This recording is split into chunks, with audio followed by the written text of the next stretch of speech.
We have a fun Monday night doubleheader, and it's my favorite breakdown of how the Monday night doubleheaders should go.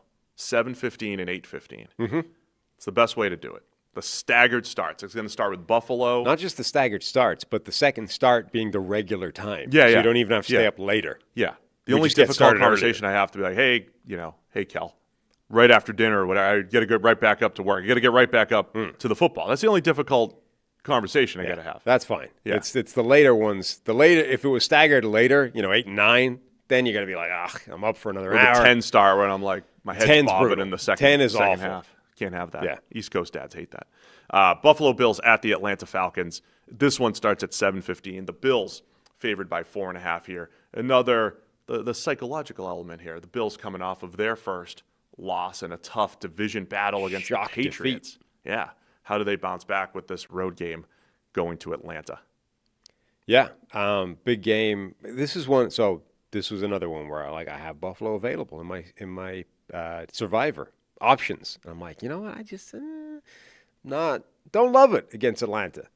I could see that game. I could see a shock there. So yeah, Buffalo needs to bounce back. I mean, part of it is, look, they lost the turnover differential for the first time in like 26 games. So that you don't do that immediately, you're in a significantly better.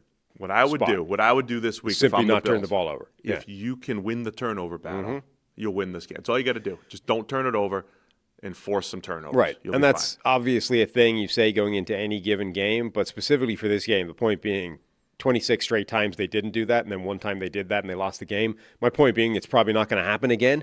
So immediately you're talking about a different sort of level than you were last week, because they're probably not going to be -2 in the turnover differential again.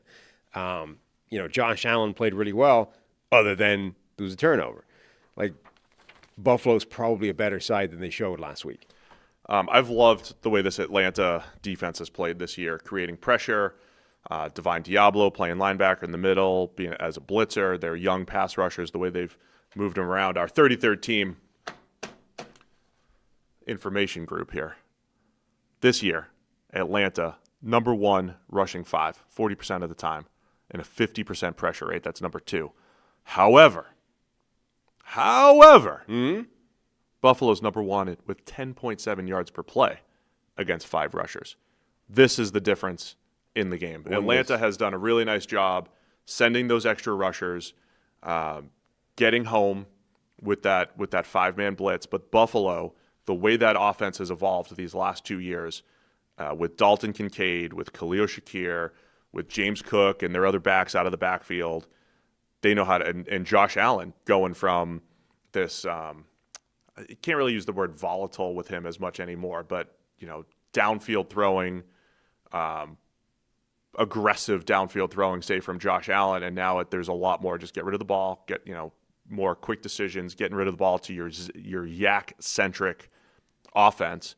And oh, by the way, you could send 5, and Josh Allen could just break 3 through 3 sacks and pick up 15. I feel like Buffalo's well equipped to handle Atlanta's defensive strengths here. Hey guys, real quick, only 40% of our viewers are actually subscribed, so let's change that. Hit that subscribe button, and now let's get back to the action. Yeah, one does not simply blitz Josh Allen, with no consequences, with impunity. Josh Allen is exactly the type of quarterback that punishes the blitz significantly.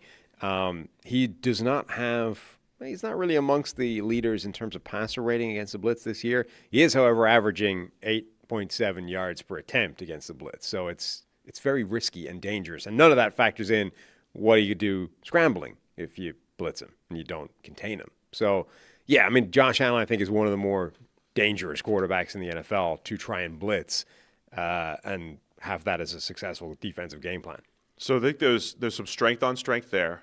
If there's something, and then, again, I just think the Bills have done a nice job creating a well-rounded offense that can win in several different ways. And if they didn't get out of their own way, like there's always 2 different perspectives when teams win and lose, right? Just from a Buffalo perspective, just the mistakes that they made in the first half, and then in the second half, they got it going, and Josh Allen throws an interception. You're going to have some, right? You're going to have some forces into double coverage, and he throws a pick. Their own mistakes, I thought, were a big issue on Sunday night. And like you said, that's not how they've played these last couple of years. It's not really a part of their game. So I think strength on that side of the ball, they'll be able to handle the Falcons' rush and have success. Love the way Dalton Kincaid is playing this year. I think he's starting to become the player he was drafted to be, which is mismatch weapon. What you described on Kincaid as feel, Kelce-like feel, I think you mentioned, with the caveat that he's not Travis Kelce coming out. But I think you're starting to see that connection with Josh Allen, where he works the seam, middle of the field. He's become maybe the most dependable option for this Bills offense between him and Shakir and what they're able to do. And then, hey, if everybody's covered, throw it up to Keon Coleman, right? They've got answers to everything that defenses are throwing at them. The other side of the ball, though, I think Atlanta's run game against this Bills run defense, they have a chance to move the ball, maybe steal an extra possession with some ball control here. Yeah. I mean, that offense has had stretches this year where they have been basically unstoppable on the ground, and Buffalo's run defense does give that up, right? They do tend to invite the run a little bit. We've talked about before, the sort of strategy there is we're going to play bend, don't break defense, and then even if we're kind of breaking, like break, not bending defense, we're going to get a turnover, and then it doesn't matter, right? That's kind of the way this defense plays a lot of the time, only it hasn't necessarily worked all the time. And if you have an offense like Drake London, and so the last time we saw Atlanta was the best their offense has looked, the best we've seen from Drake London, the most downfield success from Michael Penix, which was one pass. But I thought they'd be throwing down the field more, and completing more, obviously. So I still think that's in them. And I'm curious to know if this is the game where it is run heavy, and then let's take those downfield shots against Buffalo. Remember, in the limited time he played last year, his big-time throw rate was off BTTs. The charts good. Was like 9+%. I think he was the 9% one, or was it 12%? Anyway, it was off the charts, insane. It was nuts. But the point is, he was super aggressive. He had a crazy completion rate on those aggressive shots. Neither one of those things has been particularly true this season, which has been definitely a curious aspect of the Michael Penix Jr. starts. Some reports that we may have lost the stream for a minute. I hope we're all good right now. Everybody's saying we're back. So that said, let's make a pick.